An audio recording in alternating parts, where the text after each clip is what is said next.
வணக்கம். தலைப்புச் செய்திகள் வாசிப்பது வெங்கட். தமிழக ரேஷன் கடைகளில் பணிபுரியும் ஊழியர்களுக்கு 15% ஊதிய உயர்வு தமிழக அரசு அரசாணை வெளியிட்டது.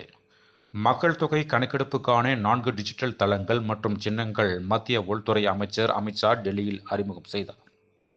தவேகாவை காட்டி திமுகவை பயமுறுத்தி அதிக தொகுதிகளை காங்கிரஸ் பெற்றுள்ளது. தவேகா நிர்வாக குழு தலைமை ஒருங்கிணைப்பாளர் செங்கோட்டையன் பேட்டி. எங்களிடம் இருக்கும் கடைசி குண்டு தீரும் வரை, கடைசி வீரர் உள்ளவரை எதிர்த்து போராடுவதை தவிர எங்களுக்கு வேறு வழி இல்லை. இந்தியா வந்துள்ள ஈரான் வெளியுறவுத்துறை இணை அமைச்சர் சயீத் கத்தீப் சாதே தகவல்.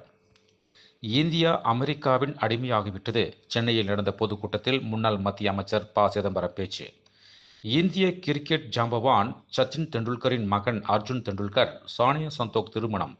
விளையாட்டு, தொழில்துறையினர், அரசியல் பிரமுகர்கள், திரைப்பிரபலங்கள் பங்கேற்று வாழ்த்து.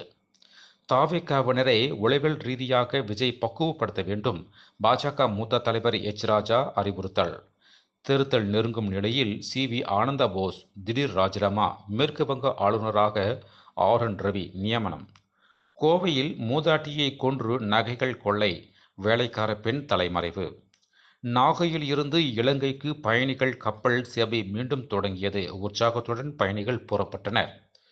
நாங்குநேரியில் நடைபெற்ற இரட்டை கொலை சம்பவத்தில் ஏதேனும் அரசியல் காரணங்கள் பின்புலமாக இருக்கிறதா என்பதை கண்டறிய வேண்டும். தொல் திருமாவளவன் வலியுறுத்தல்.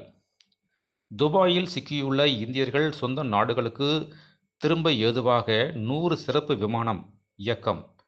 மேலும் விரிவான செய்திகளுக்கு அரசியல் ராஜ்யம் மின் இதழை படியுங்கள். நன்றி, வணக்கம்.